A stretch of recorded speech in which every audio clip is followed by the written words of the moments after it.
realized I might see someone die.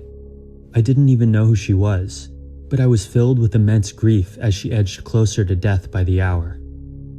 What I didn't know yet was that by the time I left just 2 days later, at least 3 patients would be dead. The vaccine offers hope, but the sad truth is that the virus continues its brutal slaughter in ICUs like this one in Phoenix, Arizona. The only people allowed in are our healthcare workers. They're overworked and underpaid in a deluged hospital. I wanted to know what it is like for them now, after a year of witnessing so much death. Right. Eager to show us their daily reality, 2 nurses wore cameras so that for the first time, we could see the ICU through their eyes. Unless you're actually in there, you have no idea. Nobody can ever even imagine what goes on in there.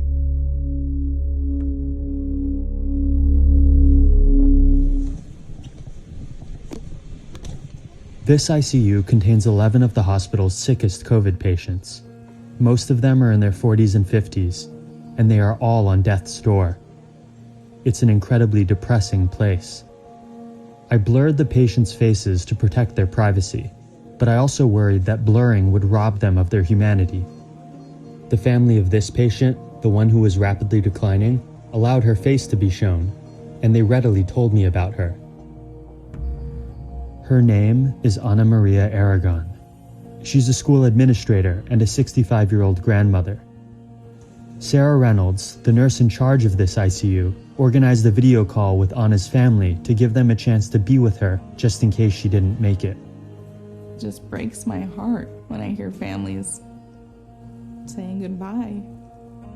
You might expect the doctors to be running the show, but it is really the nurses who are providing the vast majority of the care. We do everything. We give them baths every night. Rubbing lotion on their feet, shave the guys' faces. Cleaning somebody up that had a bowel movement, it doesn't even register as something gross. Look, I walk into the room, I say, hey, sounds like you have COVID. And I might order a chest x-ray, I might order blood work, I might order catheters. All that stuff is done by the nurse. I may have spent 10 minutes. The nurse might spend 7 or 8 hours actually in the room caring for them. Let's say there was a day that nurses didn't come to the hospital. It's like, why are you even opening?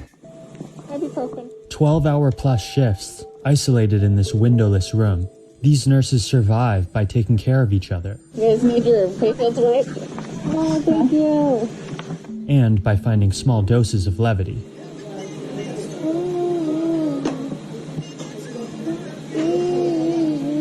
I'm getting older now, and there's all these new young nurses coming out, and I feel like a mom to all of them. Morgan, she's got big aspirations. She loves to snowboard, and she's so smart. And Deb's just, she's funny. I'm just gonna follow you, Grandma Gal. You're so photogenic. Just look at you. You're glowing. I tease her all the time. I can tell her to do anything and she'll just do it because I think she's scared of me because I just always tease you. Make sure you have no wrinkles in those sheets. The patients spend most of their time on their stomachs because it makes it easier to breathe, but the nurses have to turn them often to prevent pressure sores. There was one woman in her 50s who was so critical that this simple procedure risked killing her. Can you guys help us? We're gonna flip her over. Yeah. Even just turning them on their side, their blood pressure will drop, their oxygen levels will drop. Let's just disconnect all the wires so that we don't have everything tangled. Her heart had actually stopped the day before. And so the concern was if it was going to make her heart stop again. This will probably be the last time you'll ever hear from her. Okay, so on Amber's count. 1, 2. And come over, push it. Ugh. We were all watching the monitors. Yeah,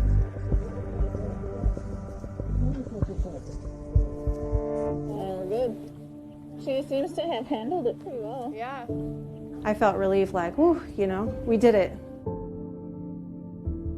Arizona is a notoriously anti-mask state, and it faced a huge post-holiday surge in COVID cases. In January, the month I was there, Arizona had the highest rate of COVID in the world. As a result, ICUs like this one have too many patients and not enough nurses. Because they're so critical, they need continuous monitoring. Sometimes just one nurse to one patient, but normally what we have is 2 patients to 1 nurse. But there definitely are times when we're super stretched and have to have a 3-to-1 assignment. A nurse shortage has plagued hospitals over the past year. To help, traveler nurses have had to fly into hotspots. Others have been forced out of retirement. Especially strained are poorer hospitals like Valleywise, which serves a low-income, predominantly Latino community. Many of our patients are uninsured. Some of them have Medicaid, which pays something, but unfortunately not enough. This means they simply can't compete with wealthier hospitals for nurses. There's a bidding war. The average nurse here, give or take, makes about $35 an hour. Other hospitals, a short mile or 2 away, might pay them $100. We lost a lot of staff because they took the travel contracts. How can you blame them? It's sometimes a once-in-a-lifetime opportunity to make a lot of money. Every single day I'm off, I get a call or a text, hey, we desperately need help, we need nurses, can you come in? This nursing shortage isn't just about numbers. Physically, it's exhausting. We're just running, we don't have time to eat or drink or use the restroom. They have kids at home doing online school, and I think, gosh, they haven't even been able to check on their kids to see how they're doing. My days off, I spend sleeping half the day. You're exhausted, and eating because we don't get to eat here often. I'm getting hungry now. Nurses have been proud to be ranked the most trusted profession in America for nearly 2 decades. But during COVID, many worry they aren't able to uphold the standards that earn them such respect. I can't give the quality of care that I normally would give. It's absolutely dangerous. That's demoralizing because we care. We're nurses. It's our DNA. Ana had been in the hospital for over a month. Her family told me she was born in Mexico. She came to the States 34 years ago, first working in the fields before eventually landing her dream job in education. She's beloved at her school. Former students often stop her in town and excitedly shout, "Miss Anita." She was very cautious about COVID. She demanded her family always wear a mask and yelled at them to stay home. Yet tragically, she somehow still caught it.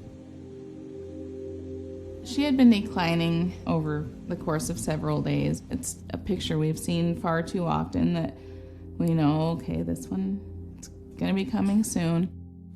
Because there is no cure for COVID, the staff can only do so much.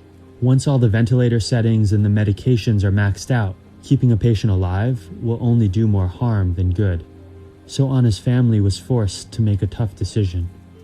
They talked to family and let them know that we have offered her, we have given, we have done everything that we can. There's nothing more that we can do. The family made the decision to move to Comfort Care. She was not expected to make it through the days. She's going to Comfort Care today. For signs or symptoms of pain or agitation, you can increase your drugs. Okay. We want people to Good, yeah. be comfortable. The priest is on the phone, and we're going to hold it to her ear so he can give last rites.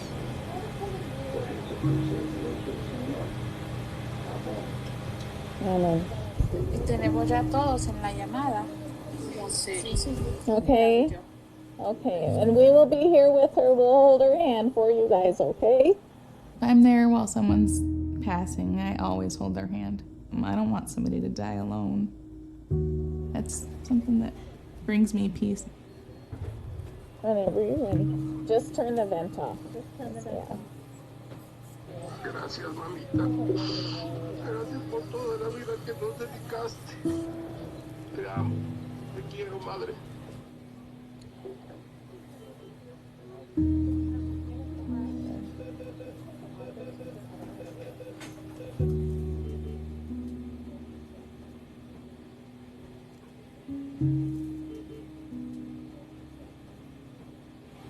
Okay, I'm ready. 1428. She went very peacefully. What is that doing her?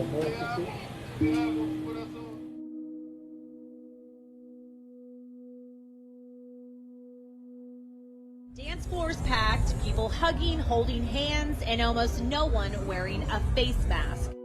I think think like many healthcare workers, I'm angry a lot, and kind of my faith in humanity has dwindled.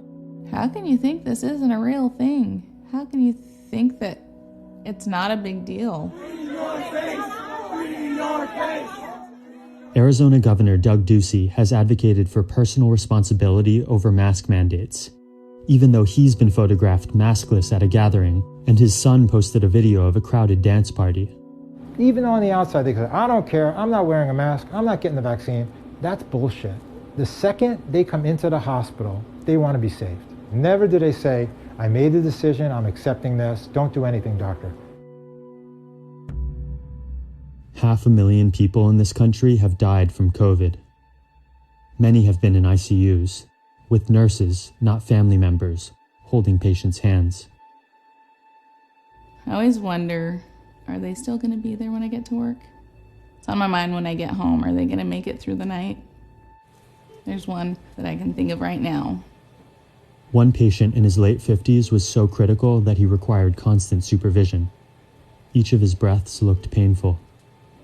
There was one day that he was looking a little bit better, and so he was able to shake his head and smile, and we set up a video call for him, and it was just the sweetest thing ever. I could hear his little grandson. He was probably like 4 years old or so.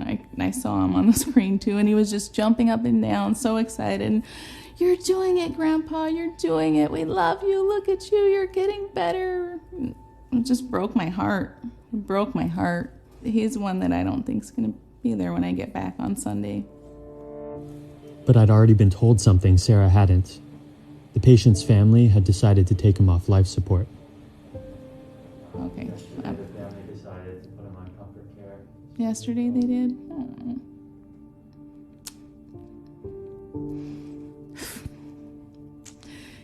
And I just think of his little grandson.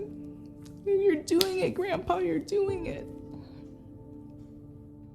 He wasn't the only patient who didn't make it. When I went back to the hospital, I noticed that the bed of the patient I'd seen get flipped over was empty. My heart sank. I knew this meant she'd passed away. What's sad is when I go back, those beds will be full. They'll have somebody else there, just as sick, with another long stretch of a few weeks ahead of them before it's time for their family to make that decision. I'd never before seen someone die, and even though I didn't know these people, witnessing their deaths left me sleepless, exhausted, and depressed. It's unfathomable to me that these nurses have gone through that every single week, sometimes every single day, for an entire year. I assumed the nurses must block out all the deaths to be able to keep going, but they don't. They grieve every single one. I've always loved being a nurse. It's what I've always wanted to do, and these last couple months, it's definitely made me question my career choice. And what makes their situation so tragic is that many of these nurses hide their trauma, leaving them feeling isolated and alone. We're the only ones that know what we're going through. I don't really want to tell my family about everything because I don't want them to feel the same emotions that I feel. I don't want them to know that I carry that burden when that